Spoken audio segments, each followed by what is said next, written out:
बिस्मिल्लाहिर्रहमानिर्रहीम। अस्सलाम वालेकुम।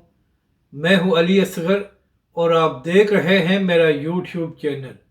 तहरीक लब्बैक का पाकिस्तान बचाओ मार्च नमाज के लिए रुका और इंतज़ामिया की जानब से नहायत ही घटिया हरकत।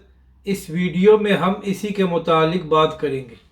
नाज़रीन कराम, इन मुश्किल हालात में तहरीक लब्बैक पाकिस्तान और अल्लामा साद हुसैन रिज़वी सिर्फ पाकिस्तानी अवाम के लिए मैदान में आए हैं।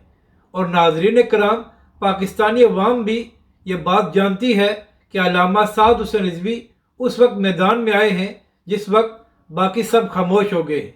तो लिहाजा जहाँ से भी अल्लामा साद हुसैन रिज़वी और तहरीक लब्बैक का ये लॉन्ग मार्च गुजर रहा है तो पाकिस्तान की अवाम दिल खोल कर अल्लामा साद हुसैन रिज़वी के साथ अपनी मोहब्बत का इज़हार कर रही है। तो नाज़रीन करम, हुकूमत से ये बात बर्दाश्त नहीं हो रही कि पाकिस्तान के अवाम इस कदर अल्लामा साद हुसैन रिज़वी के साथ मोहब्बत क्यों करती है। तो नाज़रीन करम, अब इंतज़ामिया और हुकूमत ओछे हथकंडों पर उतर आए हैं। अब से थोड़ी देर पहले सीनियर सहाफ़ी मसूद चौधरी साहब, जो पिछले 2 हफ्तों से तहरीक लब्बैक के पाकिस्तान बचाओ मार्च को कवर कर रहे हैं, तो मसूद चौधरी साहब ने एक वीडियो पैगाम जारी किया है।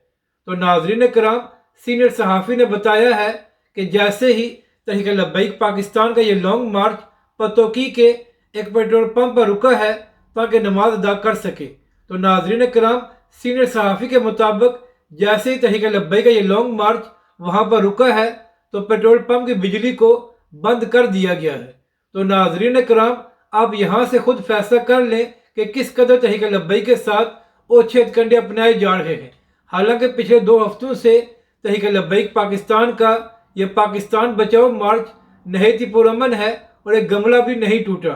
अपनी राय का ज़रूर इज़हार करें कि आपको ये वीडियो कैसी लगी और हमारे इस चैनल को भी सब्सक्राइब करें।